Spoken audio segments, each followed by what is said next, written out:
Puki-puki kung tawagin ng mga Ilocano ang putahing ito at karaniwan itong iniihaw. Mas mainam na iniihaw po ang tortang talong or puki-puki na putahe. Dahil iba po yung lasa ng usok, saka mo sa babalatan at iseset aside muna dahil nga manggigisa tayo ng sibuyas at kamatis.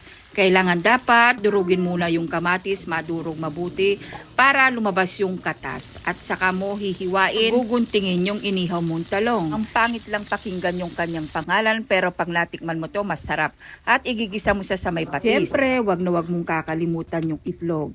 Sa tortang talong, ganun din naman ang pagpipirito, ang pagluluto, mayroon ding itlog. Ang pagkakaiba lamang ito ay igigisa mo sa kamatis at sibuyas. Pero talagang pag na luto mo to bes, yung talagang sarap at linamnam nito, mas masarap pa sa tortang talong bes. Kaya kung gusto mong i-level up ang iyong tortang talong, magpuki-puki ka. At hindi lang yan mga bes, naggata rin ako ng sitaw at saka yung pekak na tinatawag nilang langka dito sa amin.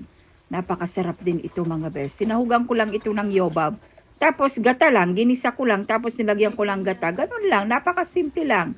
Tapos partnerin mo na lang ng pritong galunggong o kaya pritong tilapia. Pero ako eto, dahil nga gusto ko yung dinakdakan, hindi naman dinakdakan yun, parang sisig yata. At eto pa yung Spanish na sardines. Napakasarap daw ito na sardinas, Spanish sardines. At eto lang ang aming ulam for lunch. So ayun lang best, share ko lang, ingat, God bless, bye!